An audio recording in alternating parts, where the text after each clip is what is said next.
नमस्कार दोस्तों, स्वागत है आपका हमारे चैनल पर। आज हम बात करने वाले हैं एक ऐसी रहस्यमयी और शक्तिशाली कहानी की जो आपके मन को छू लेगी। दोस्तों, क्या आप जानते हैं कि कामदेव की उत्पत्ति कैसे हुई थी?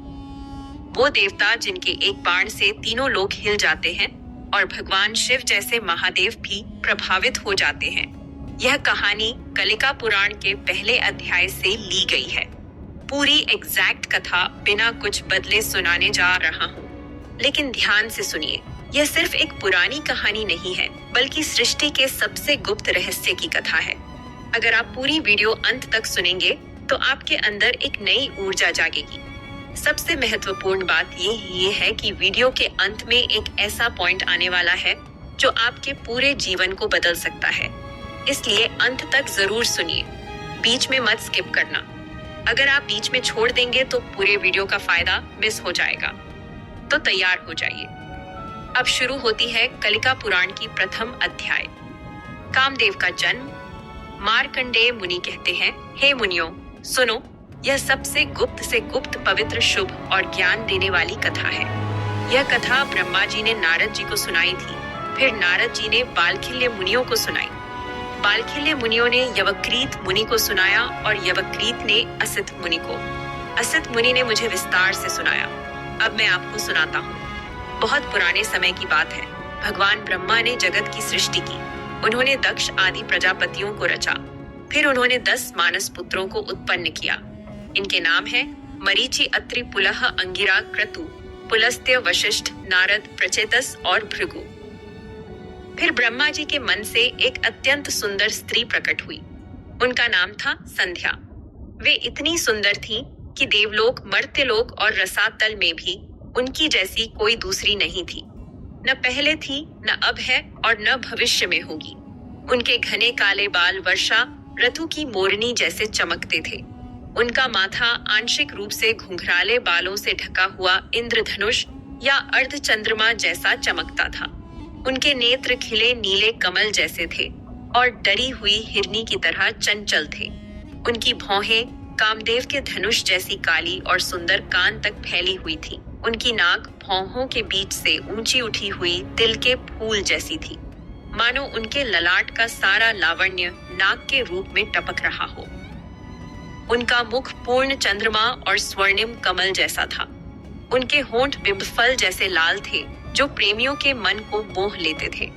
उनके स्तन इतने उभरे और सुंदर थे कि लगता था मानो वे दोनों तरफ से उनके चेहरे की ठोड़ी को छूने के लिए उतावले हैं। उनके स्तन मोटे, गोल, ऊंचे कमल की कली जैसे थे और काले निप्पल वाले।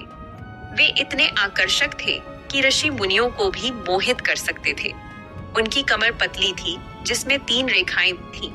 वह इतनी पतली थी कि मुट्ठी में समा सकती थी। वह कामदेव की शक्ति का प्रतीक थी। उनकी जांघें छोटे हाथी के सूंड जैसी मोटी, भारी, ऊपर की ओर और नीचे की ओर नरम थी। उनके पैर लाल कमल जैसे थे, एड़ियां सुंदर और उंगलियां कामदेव के बाणों जैसी। वे दुबली पतली थी, शरीर पर महीन रोमों की रेखा थी। उनके नेत्र लंबे थे, चेहरे पर पसीने की बूंदें थीं और वे सुंदर मुस्कान वाली थी। उनके कान सुंदर थे। वे 3 गंभीर और 6 उन्नत लक्षणों वाली थी। ब्रह्मा जी उन्हें देखकर अपने आसन से उठ खड़े हुए और मन में सोचने लगे। दक्ष और अन्य मानस पुत्र भी यह सोचने लगे कि यह सुंदर स्त्री सृष्टि में क्या कार्य करेगी और यह किसकी होगी। इसी समय ब्रह्मा जी के मन से एक पुरुष प्रकट हुआ। वह स्वर्ण धूलि जैसा पीला रंग वाला था। चौड़ा वक्ष स्थल, सुंदर नाक, गोल जांघें और नितंब, नीले लंबे बाल, पूर्ण चंद्रमा जैसा मुख। उसकी छाती द्वार की पटिया जैसी चौड़ी और घने बालों से भरी थी। उसकी भुजाएं हाथी की सूंड जैसी मोटी और गोल थीं। उसके मुख, नेत्र, हाथ और पैर लाल थे। उसका शरीर दुबला, सुंदर दांत और कंधे मतवाले हाथी जैसे थे। उसके नेत्र पूर्ण विकसित कमल जैसे थे। शरीर से बकुल फूल जैसी सुगंध आ रही थी। गला 3 रेखाओं वाला सुंदर था। उसका ध्वज मीन के चिन्ह वाला था। उसका वाहन मकर था। उसके पास 5 पुष्प बाण और पुष्पों का धनुष था। वह तेज गति वाला था। उसकी आंखें कटाक्ष करती हुई घूम रही थीं। दक्ष, मरीचि आदि सभी उसे देखकर आश्चर्यचकित हो गए। वह सुगंधित हवा और श्रृंगार रस से भरा था। उस पुरुष ने ब्रह्मा जी को प्रणाम किया और सिर झुकाकर विनम्रता से कहा, हे ब्राह्मण, मैं क्या कार्य करूं? मुझे उचित और योग्य कार्य बताइए। मेरा नाम, मेरा रहने का स्थान और मेरी पत्नी कौन होगी यह भी बताइए, क्योंकि आप जगत के सृष्टा हैं। ब्रह्मा जी अपनी सृष्टि को देखकर आश्चर्य में पड़ गए और कुछ देर चुप रहे। फिर मन को संयम में करके बोले, हे पुरुष, तुम अपने इस अत्यंत सुंदर रूप और इन 5 पुष्प बाणों से समस्त पुरुषों और स्त्रियों को मोहित करो। सनातन सृष्टि को आगे बढ़ाओ।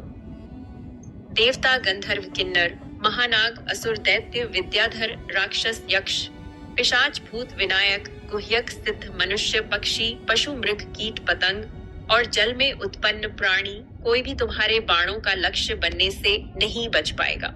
मैं वासुदेव शिव या पुरुषोत्तम, हम सब भी तुम्हारे वश में होंगे। तुम अदृश्य रूप से सबके हृदय में प्रवेश करके सुख के कारण बनो। सब प्राणियों का मन तुम्हारे पुष्प बाणों का मुख्य लक्ष्य हो। तुम सब में काम और आनंद के कारण बनो।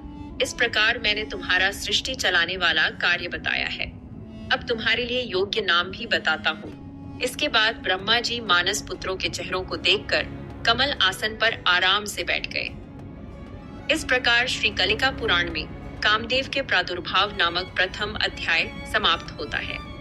दोस्तों, यह थी कलिका पुराण के अनुसार कामदेव की एग्जैक्ट उत्पत्ति की कथा। पूरी कहानी सुनकर आपके मन में निश्चित रूप से दिव्य अनुभव हुआ होगा। अब वो सबसे पावरफुल और महत्वपूर्ण बात जिसका मैं शुरू से जिक्र कर रहा था। अगर आपने अब तक वीडियो अंत तक सुनी है तो आप बहुत लकी हैं, क्योंकि अब जो बात बताने जा रहा हूँ वो आपके पूरे जीवन को बदल सकती है। दोस्तों, कामदेव की यह कथा सिर्फ पुराण की कहानी नहीं है। यह आपकी इच्छा शक्ति, आकर्षण शक्ति और जीवन की हर समस्या से जुड़ी हुई है। अगर आपकी लाइफ में लव, रिलेशनशिप, मैरिज, करियर या कोई भी समस्या है तो आपके लिए एक विशेष अवसर है। अभी तुरंत व्हाट्सएप करें नंबर पर 798021028 या चैनल विक्रम आदित्य को सब्सक्राइब कर लें, क्योंकि विक्रम आदित्य जी आपकी कुंडली देखकर फ्री एस्ट्रोलॉजी प्रेडिक्शन देंगे और हर समस्या का एग्जैक्ट समाधान बताएंगे। हजारों लोगों का जीवन बदल चुका है। आप भी अपना जीवन बदल सकते हैं। अभी सब्सक्राइब बटन दबाएं, बेल आइकन प्रेस करें और कमेंट में जय कामदेव लिखकर व्हाट्सएप नंबर पर नमस्ते भेज दें। जय कामदेव, जय कलिका माता। धन्यवाद दोस्तों, मिलते हैं अगली वीडियो में।